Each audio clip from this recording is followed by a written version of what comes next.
আজকে দেখা যাক 2007 সালে রিলিজ হওয়া একটা American sci-fi thriller post apocalyptic movie I am লিজেন্ডটাকে। এই মুভিতে দেখানো হয়েছে একটা ভয়ঙ্কর ভাইরাসের কারণে পৃথিবীর প্রায় সব মানুষ পরিণত হয় ভয়ঙ্কর জম্বিতে, আর সেই জম্বিদের মধ্যে একজন মানুষ আর তার কুকুর সার্ভাইভ করছে। দিন শেষে সূর্য ডোবার পর শুরু হয় মৃত্যুর খেলা। এই মুভিটার IMDb রেটিং 7.2 আউট অফ 10। তাহলে চলো ভিডিওটা শুরু করা যাক। মুভির শুরুতেই আমাদেরকে 2009 সালের একটি টিভি ইন্টারভিউ দেখানো হয়, যেখানে বিখ্যাত বিজ্ঞানী ডক্টর এলিসের ইন্টারভিউ চলছিল। সেখানে তিনি বলেন তিনি জেনেটিক্যাল পরিবর্তিত একটি ভাইরাস তৈরি করেছেন যার দ্বারা ক্যান্সার সারানো সম্ভব। তারা এই পর্যন্ত 1009 জনের উপর পরীক্ষা করেছেন এবং তারা প্রত্যেকেই সুস্থ হয়েছে, যা দ্বারা এটা বোঝা যায় যে তারা ক্যান্সার সারানোর লক্ষ্যে সফল হয়েছেন। তারা এই ভাইরাসটিকে ক্রিপিন ভাইরাস নাম দেয়। এখান থেকে সিন চেঞ্জ হয় এবং আমাদেরকে 2012 সালের নিউ ইয়র্ক সিটি দেখানো হয়, যেটা একদম একটি ধ্বংসস্তূপে পরিণত হয়েছে। এখানে একটি গাড়িতে আমরা রবার্ট নেভিল এবং তার কুকুর স্যামকে দেখতে পাই। তারা মূলত শেষ সার্ভাইভার্স। এই মুহূর্তে তারা কিছু হরিণ দেখে এবং সেগুলো শিকার করার চেষ্টা করে, কিন্তু সেগুলো সেখান থেকে পালিয়ে যায়। অনেকক্ষণ খোঁজাখুঁজির পর অবশেষে একটা হরিণকে গুলি করতে যাবে, আর তখনই একটা সিংহ হরিণটাকে ধরে ফেলে। আর ততক্ষণে সন্ধ্যাও নেমে আসছিল, তাই রবার্ট পিছিয়ে যায়। তাকে রাত হওয়ার আগেই বাড়িতে ফিরতে হবে। আচ্ছা, আপনাদেরকে এখানে বলে রাখি, রবার্ট যে এই স্থানে একা রয়েছে তারও পেছনে একটা বিশেষ কারণ আছে। আসলে 2009 সালে যখন ক্যান্সার সারানোর সেই ভাইরাসটা তৈরি করা হয়, তখন প্রথম দিকে সবকিছু ঠিক থাকলেও পরে সেই ভাইরাস মিউটেশন ঘটিয়ে সকল মানুষদেরকে জম্বিতে পরিণত করে। সে সময় নিউ ইয়র্ক শহরকে সিলস করে দেওয়া হয় আর সকল মানুষদেরকে এখান থেকে দূরে সরানো হয়। তবে যে সকল মানুষ ইতিমধ্যেই সেই ভাইরাসটি দ্বারা ইনফেক্টেড হয়েছিল তাদেরকে এখানে আটকে রাখা হয়। তখন আমরা জানতে পারি রবার্ট পেশায় একজন আর্মি লেফটেন্যান্ট কর্নেল ও একই সাথে ভাইরাস বিশেষজ্ঞ বিজ্ঞানী ছিল। তাই সে তার ফ্যামিলিকে একটি হেলিকপ্টারের সাহায্যে সেখান থেকে দূরে পাঠিয়ে দেয়। সে নিজে এবং স্যাম এখানেই থেকে যায় এই ভাইরাসটিকে থামানোর প্রক্রিয়া খোঁজার জন্য। তবে হেলিকপ্টারটি টেক অফ হওয়ার সঙ্গে সঙ্গে অন্য একটা হেলিকপ্টারের সঙ্গে ধাক্কা লাগে এবং সেটি ধ্বংস হয়ে যায়। যার পর থেকে আজ 3 বছর ধরে রবার্ট স্যামকে নিয়ে এই স্থানেই থাকে এবং এই ভাইরাসের প্রতিশোধক বানানোর চেষ্টা করছে। এই মুভিতে যেই জম্বিগুলোকে দেখানো হয়েছে তাদেরকে ডার্ক সিকার বলা হয়, কারণ এরা সূর্যের আলো সহ্য করতে পারে না। তাছাড়া এদের মধ্যে কোনো অনুভূতিও নেই। এরা তাদের শিকারকে ধরতে রাতে বের হয়। তবে সহজে বোঝার জন্য এদেরকে জম্বি বলে ডাকবো। আশা করি আপনাদের কোনো সমস্যা হবে না। সেদিন রাতেও রবার্ট তার বাড়ির বাইরে জম্বিদের শব্দ শুনতে পায়। পরদিন সে তার ল্যাবে গিয়ে দেখতে পায় তার ল্যাবে পরীক্ষিত অনেকগুলো জম্বি ইঁদুরের মধ্যে একটি ইঁদুর কিছুটা সুস্থ হচ্ছে, যা দেখে সে বুঝতে পারে যে সে যেই প্রতিশোধকটি বানাচ্ছে সেটা একদমই সঠিক। এরপরের সিনে দেখা যায় রবার্ট একটি সুপার মার্কেটে যায়। বাইরে সে 2টা পুতুল দেখতে পায়। এই পুতুলটিকে ভালো মতো দেখে রাখুন। এরপর তারা তাদের দরকারি জিনিসপত্র নিয়ে সাউথ স্ট্রিট সিপোর্টে যায়। রবার্ট বিশ্বাস করত যে পৃথিবীতে আরো মানুষ বেঁচে আছে। এই বিশ্বাসের কারণে সে সাউথ স্ট্রিট সিপোর্টে যায় এবং রেডিওতে বার্তা পাঠায় যদি কোথাও কোনো মানুষ বেঁচে থাকে এবং তার এই সংবাদটি শোনে, তাহলে সে যেন তার সঙ্গে এই স্থানে যোগাযোগ করতে আসে। এভাবেই একটা সময় রবার্ট একটা হরিণকে দেখতে পায়, আর যখনই সেটিকে ধরার জন্য তার পিছু করতে থাকে তখনই হরিণটি একটা অন্ধকার বিল্ডিং এ ঢুকে পড়ে। যার পর দেখা যায় স্যামও তার পেছন পেছন সেইখানেই চলে যায়। রবার্ট তার গান নিয়ে ধীরে ধীরে ভেতরে ঢোকে। কিছুটা সামনের দিকে গিয়ে রবার্ট সেই হরিণটির কাটা মাথা দেখতে পায়, যার পাশের রুমেই দেখা যায় সেই জম্বিগুলো হরিণের মাংস খাচ্ছে। যা দেখে রবার্ট কোনো শব্দ না করেই স্যামকে খুঁজতে থাকে। অবশেষে সে স্যামকে পেয়ে যায়। তবে ততক্ষণে একটা জম্বি তাকে দেখে তার দিকে আসলে সে নিমিষে তাকে গুলি করে হত্যা করে। তবে গুলির শব্দ পেয়ে সকল জম্বি তাদের পেছনে আসতে থাকে, কিন্তু তাদেরকে কামড়ানোর আগেই তারা সেই বিল্ডিং এর থেকে বেরিয়ে যায়। যার পর রবার্ট একটি ফাঁদ তৈরি করে তাদের মধ্যে একজনকে ধরার জন্য।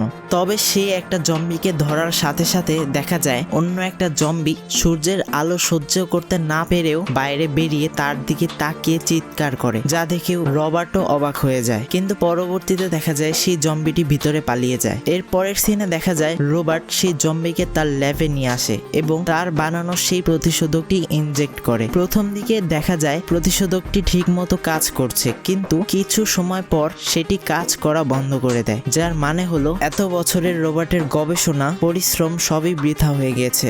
পরদিন রোবট স্যামকে নিয়ে আবারও বেরিয়ে পড়ে সেই সাউথ স্ট্রিট সিপোর্টের দিকে। সে প্রতিদিনই অপেক্ষা করে, তবে পথে যখন সে শিকার করতে বের হয় তখন সে একটা জায়গায় সেই সুপার মার্কেটের বাইরের পুতুলটাকে দেখতে পায়, যা দেখে রোবট অনেকটা ভয় পেয়ে যায়, কারণ এই পুতুলটা এত দূরে কিভাবে আসলো। জম্বিদের পক্ষে এটাকে এখানে আনা সম্ভব না, কেননা তাদের নিজস্ব কোনো বুদ্ধি নেই, তাছাড়া তারা কোনো কিছু ভাবতেও পারে না। তবে যখন রোবট সেখানে যায় তখন সেও ঠিক একই ফাঁদে আটকে যায়, যেটা সে একটি জম্বিকে ধরার জন্য পেতেছিল, কিন্তু ওই ফাঁদে পড়ার সময় মাথায় আঘাত পাওয়ায় রোবট তার জ্ঞান হারায়। আর যখন তার জ্ঞান ফিরে আসে তখন সে দেখতে পায় সন্ধ্যা প্রায় নেমে এসেছে। সে কোনোভাবে তার কাছে থাকা চাকুর সাহায্যে দড়িটা কেটে ফেলে, তবে নিচে পড়ার সময় চাকুটা তার পায়ের মধ্যে ঢুকে যায়, যার ফলে সে হাঁটতে পারছিল না। আর তখন সূর্য ডুবে যায়, যার মানে হলো সে এখন একটা বড় সড়ো বিপদে পড়তে চলেছে। আর তখনই দেখা যায় কিছু ভাইরাস আক্রান্ত কুকুরগুলো তার দিকে আসতে থাকে, তবে তাকে কামড়ানোর আগেই স্যাম তাদের উপর ঝাঁপিয়ে পড়ে। রোবট তাদেরকে কোনোভাবে গুলি করলেও ততক্ষণে তারা স্যামকে খুবই বাজেভাবে কামড়ে দিয়েছে, যার পর রোবট স্যামকে সেই ল্যাবে নিয়ে যায় এবং সেই প্রতিষেধকটা দেয়, কিন্তু দেখা যায় সেটা স্যামের উপর কাজ করছে না। কিছুক্ষণের মধ্যেই স্যামও জম্বিতে পরিণত হয় এবং সে রোবটের উপর আক্রমণ করতে যায়। অবশেষে রোবটও বাধ্য হয়ে স্যামকে গলা চিপে মেরে ফেলে। পরদিন রোবট স্যামকে একটি জায়গায় দাফন করে, যার পর সে এতটুকু বুঝে গিয়েছিল যে সেই ফাঁদটা জম্বিরাই তার জন্য করেছিল। তাই আজকে সন্ধ্যা হওয়ার সাথে সাথে সে জম্বিদের থেকে প্রতিশোধ নেওয়ার জন্য একটি পুতুল সাউথ স্ট্রিট সিপোর্টে রেখে দেয়। আর যখনই সেই জম্বিগুলো সেখানে আসে তখন সাথে সাথেই রোবট তার গাড়ি দিয়ে তাদের সবাইকে ধাক্কা দিতে থাকে, যার পর দেখা যায় হঠাৎ তার গাড়িটা উল্টে পড়ে। আর তখনই সেখানে সেই জম্বিটাকে আমরা দেখতে পাই, যে প্রথমে সূর্যের আলোতে রোবটের দিকে রেগে তাকিয়েছিল। এই মুহূর্তে যখনই সে রোবটকে কামড়াতে যাবে আর তখনই একটা সাদা রশ্মির কারণে সেখান থেকে সব জম্বিগুলো পালিয়ে যায়। এরপর দেখা যায় রোবট অজ্ঞান হয়ে যায় এবং কেউ একজন তাকে কোথাও নিয়ে যাচ্ছে। পরদিন সকালে যখন রোবট জেগে যায় তখন সে দেখতে পায় সে তার বাড়িতেই আছে, এমনকি তার পায়ের আঘাতপ্রাপ্ত জায়গাটাও সেলাই করে দেওয়া হয়েছে। সেখানে সে আনা নামের একটি মেয়ে ও তার ছেলে ইথানকে দেখতে পায়। আনা বিশ্বাস করে ভারমন্ট নামের একটি জায়গায় বেঁচে থাকা মানুষগুলো বসতি স্থাপন করেছে এবং সেখানকার পরিবেশ এতটাই ভালো যে ভাইরাস সেখানে হতেই পারবে না। তার এই কথা রোবট বিশ্বাস করে না। রোবট এই ভাইরাসটিকে এখানেই শেষ করতে চায়, কিন্তু আনা তাকে তাদের সঙ্গে সেই স্থানে যাওয়ার জন্য রাজি করানোর চেষ্টা করে। সেদিন সন্ধ্যায় রোবট রাত হওয়ার আগেই জম্বিদের শব্দ পায়, যা শুনে সে আনাকে জিজ্ঞাসা করে যে যখন সে অজ্ঞান অবস্থায় ছিল তখন তারা কি দিনে এ বাড়িতে এসেছে নাকি রাতে। তখন আনা তাকে উত্তরে বলে তারা ভোর হওয়ার একটু আগেই এসেছিল, যা শুনে রোবট এটা বুঝতে পারে যে সেই জম্বিগুলো তাদের পেছন পেছন এই জায়গায় গতকালই চলে এসেছিল, কিন্তু সকাল হয়ে যাওয়ায় তারা কিছু করতে পারেনি। কিন্তু আজকে তারা তাদের বাড়িতে হামলা করতে আসছে এটি বোঝার সাথে সাথে রোবট তার বাড়ির চারপাশে লাইট জ্বালিয়ে দেয় এবং সে দেখতে পায় জম্বিরা তাদের বাড়িকে চারদিক দিয়ে ঘিরে ফেলেছে। তাই আর দেরি না করে সে তার বাড়ির চারপাশে রাখা ডাইনামাইট গুলো চালিয়ে দেয়, যার ফলে অনেকগুলো জম্বি সেখানেই মারা যায়। তবে ততক্ষণে জম্বিগুলোর লিডার ভেতরে ঢুকে গিয়েছিল।